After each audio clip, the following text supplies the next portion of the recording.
weeyaan diyaaraddu uu la baxsanayay wax sal ku fadhida maaha marka qofku wax lagu soo ogayo waxyaabaha u dhow ayaa loo dhoweeyaa laakiin maaragtay ninkaa fu'aadi maanta dhibaatada ku dhacdee meesha aad aragteen musqusha ku jira diyaarad isku mudayin inuu waddanka kala baxo maxaa laguu sheegay oo ninkaa loo haystaa waxaa leeleeyahay khiyaano qaran diyaarad kicis diyaarada cararaysa ugu geynaysa eritrea dil ugu hanjabid ah madaxda militariga waxyaabaha caynkaasa ay ka mid yihiin oo kale inuu caayiq karta qalabka sitee jabuuti in uu isku dayay waddanka inuu qalalaase ka rido inuu isku dayay inay askartu ayna dhegaysan dadkii ka sarreeyey ay diidaan amarada waxyaabahaasoo dhan baa ku qoran inta aanu hayee warqadaha failalka la ii dhiibay ayay ka mid tahay laakiin arrintu sidaa maaha ninkan dembi ku sheegaasi ayaa lagu soo oogay dembigaasi waxba kama jiraan waxaan idiin sheegayaa idinka b b c ninkaasi sharci darruu ku xidhan yahay cadaalad xumaan ayuu ka cararayay cagajuglayn buu ka cararayay dhibaatooyin gaar loogu hayay askarta ayuu ka cararayay marka ninkaasi markaa dembi uma xidhna sharci darruu ku xidhan yahay waxaa loo baahan yahay maanta dowladda jabuuti inay garato inay iska soo dayso oy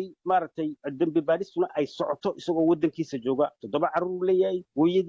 walaalihii baa gala waddanka marka meel loo cararaya ma jirto abukaata zakariye intaad idaacadda ka sheegi lahayd warkaasi maxaadan maxkamadda u geynayn oo aadan halkaa uga sheegayn maxkamadda waxa iyo wax ka daran baa la qoraya laakiin intaan idin sheegayo wax weyn dossier-ga guntiisoo dhan lama wada geli karayo waxaan ku tusayaa sharci ahaan inuuna ku xidhnayn marka eritreana waddan loo baxsada maaha waa waddan ayna xorriyad jirin laakiin xerelyaha guud ee jabuuti oo shalay b b c da la hadlay wuxuu sheegay in fu'aad qoyskiisa ay la kulmi jireen maalintii 3 jeer xabsiga ay cunto ugu keeni jireen taleefon uu haystay marwaxad uu ku haystay qolkii uu ku xirnaa jirdilkan iyo musqushan aad sheegaysidna aysan jirin marka xageed ka keentay waxaan aad sheegaysid waxaan ka keenay waxa weeyaan waa waxyaabay dadku arkeen musqushan waa videoga aad aragteen ee bulshada lagu baahiyey ee uu ka soo sameeyo sida lagu sameeyna anigu aanan garanayn responsabilitadii meeyihii maaragtay jeelka jabuuti siday lagu duubay siday ku soo baxday sida loo geliyey taasi iyakaa ka jawaabaya waa kuwa le ankeed baan furan marka kolka aad leedahay iminka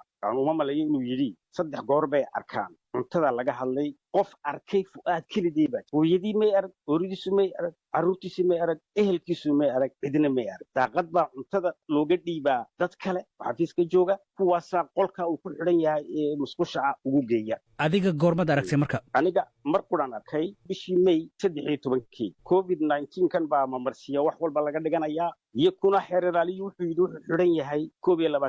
22 avril marka haddana waxaa uu ku yidhi interviewga b b c da inuu qareenkiisu la joogay ayaantii u horreysay ilaa khalad weyn baa halkaa ka jira waxba kama jiraan anigu reerka fu'aad markay ii yimaadeen bisha 3 may afrilna waa la xidhay ayaan warqad u qoray maxkamadda jabuuti oon idhaa ninka anigaa daafacaya fu'aad wakti bay qaadatay 13 bishii may ayaan arkay waxoogaa si aan dee loola kulmin maaragtay nin maxbuusa aan ula kulmin inaad aragta ninkaa maxaa diiday marka waxa weeyaan iyakaad weydiinaysaa waxay ku tusaysaa waxa la leeyihiin siday tahay isku mid maaha markii aad 13 bishii tagtay ee may u tagtay fu'aad maxaad ku aragtay waxaan ku arkay nin argagixisan dhibaato ka muuqato wada nabara jabuuti waa waddan kulul qol aad arkaysid oo ah masquula jira oo weliba sidaadaan arkayay wejigiisa ka muuqatay nin adkaysanaya uu ii sheegay uu yidhi waxba male waan iska adkaysanaya laakiin dhibaatadu wataa adiga ay arkaya sidaan ahay ku dhowaad muddo bil ayaadan arag macmiilkaagii xabsiga ku jira sidaad sheegaysid